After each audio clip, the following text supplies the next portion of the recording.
Vamos seguir aqui, então, falando, claro, sobre o assunto da semana, que é a vida do ex-presidente Jair Bolsonaro e também os capítulos finais da trama golpista dentro do núcleo 1, um núcleo crucial, porque a trama golpista ainda vai longe, vai ter julgamento ainda de outro núcleo. Mas quem vai trazer todos os detalhes para a gente é o nosso repórter de judiciário, o Pablo Giovanni. Pablo, muito bom dia. Fazia tempo que a gente não conversava aqui. Pablo, tá no finalzinho, né, do núcleo 1, do processo todo do núcleo 1.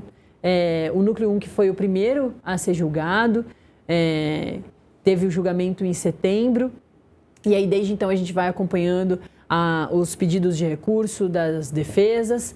Ontem a gente teve o prazo final para a segunda rodada de recursos.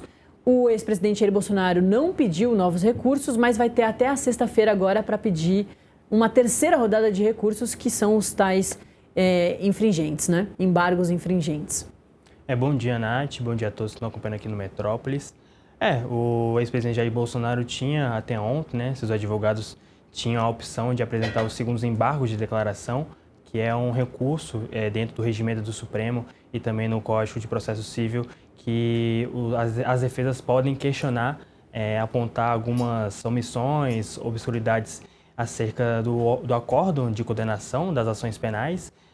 No entendimento do Supremo, esses embargos poderiam ser apresentados até ontem, após a publicação dos primeiros embargos, que o ex-presidente Jair Bolsonaro recorreu ao Supremo e os ministros da primeira turma acabaram rejeitando por unanimidade, né, pelos 4 magistrados que hoje compõem o colegiado. Posteriormente, o Supremo abriu o prazo, né, para que a defesa do ex-presidente Jair Bolsonaro apresentasse esses embargos declaratórios, os segundos embargos, mas a defesa do ex-presidente optou por não apresentar ontem. Eu conversei com algumas pessoas próximas ao ex-presidente Jair Bolsonaro que salientaram para a gente que eles estão optando pelos infringentes, que tem esse prazo até sexta-feira, mas dentro do Supremo hoje existe um entendimento formado até no julgamento do Paulo Maluf, alguns anos atrás, de que esses embargos infringentes só podem ser apresentados no Supremo quando 2 ministros da turma, ou no caso do plenário, ou seja, sendo 4 ministros, apresentem discordância da maioria, como no caso do ex-presidente Jair Bolsonaro. O único ministro a divergir da primeira turma foi o ministro Luiz Fux. O entendimento de alguns juristas é que esses infringentes não têm cabimento. O ministro Alexandre de Moraes pode receber, mas não dá provimento e, consequentemente, ele pode abrir já a transcrição da pena, né?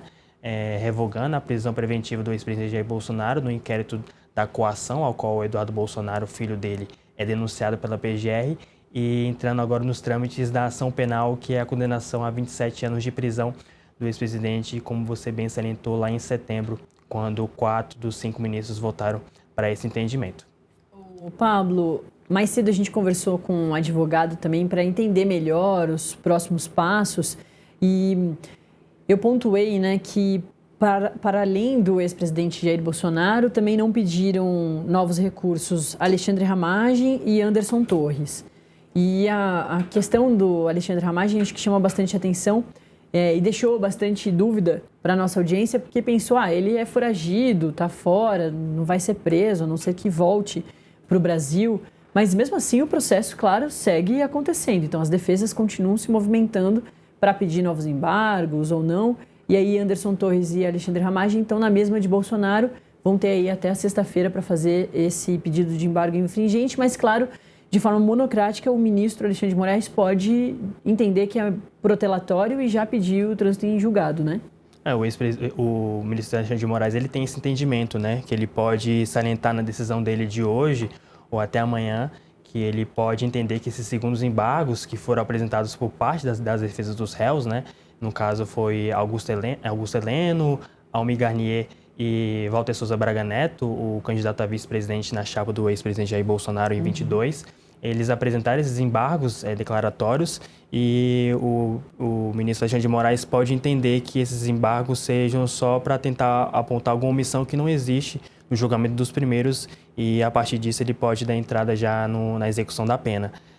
Os infringentes, né, como bem salientei, eles podem ser apresentados ao Supremo, não há nenhum óbice quanto a isso, mas o ministro Alexandre de Moraes pode entender que, conforme o entendimento da Corte anteriormente, esses embargos infringentes não podem ser acatados e, consequentemente, a execução da pena torna-se imediato, já que o prazo inicial, o último prazo, né, o último recurso cabível que as defesas podem entrar, claro que pode ser admitido pelo Supremo, seria os segundos embargos que venceu ontem às 23h59.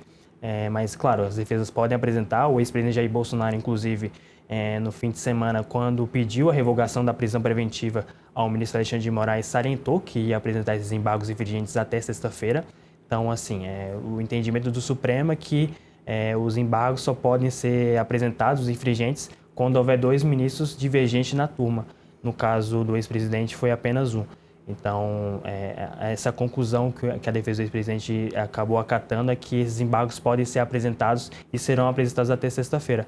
Mas cabe lembrar que o ministro Alexandre de Moraes, a partir de hoje, após esse prazo dos segundos embargos, ele já pode dar por entendimento de que esses embargos, os segundos embargos, na conclusão, seja só um mecanismo das defesas para atrasar a execução da pena e imediatamente o ministro Alexandre de Moraes pode já dar a execução penal para todos os 7 réus.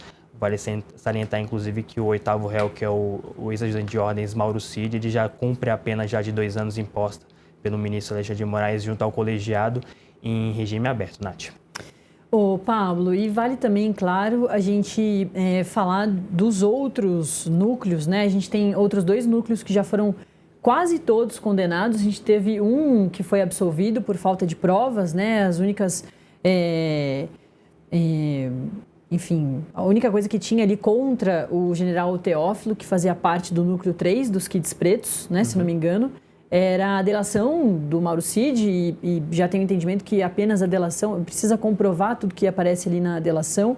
Então, ele conseguiu a absolvição completa, né? Não só de alguns crimes, mas os outros 2 núcleos que já foram condenados, que foram o 3 e o 4, também vão passar por essas fases dos embargos. Depois também vão chegar no momento do cumprimento das penas, até que também em dezembro aí tem o último núcleo a ser julgado, que é o núcleo 2, né? Isso. O general Teófilo é o único réu dos 32 denunciados da PGR que teve a sua absolvição. Vai lembrar que no recebimento da denúncia, os ministros acataram o entendimento do ministro Alexandre de Moraes pela rejeição de 2 militares que são Kids Pretos. Então, esse entendimento é de que esses militares que tiveram as suas denúncias rejeitadas no início, eles não são considerados absolvidos, mas é uma outra fase processual. O general Teófilo, que é o exemplo mais claro, né, que teve a sua absolvição declarada pelo Supremo, é que dentro da delação de Mauro Cid, o general ele é incriminado de alguma maneira. E o ministro Alexandre de Moraes salientou que só essa incriminação por parte de Mauro Cid, sem haver provas que possam corroborar a narrativa do ex-ajudante de ordens, não seja um ponto fundamental para que o general pudesse ser condenado e, consequentemente, ele acabou sendo absolvido. Tem outros 2 réus também no núcleo 3 também que tiveram suas penas menores, brandas, que o entendimento da PGR que eles não tiveram tanta participação assim na trama golpista, não ajudaram efetivamente na construção do enredo de tentar executar o ministro Alexandre de Moraes, o presidente Lula e o vice-presidente Geraldo Alckmin.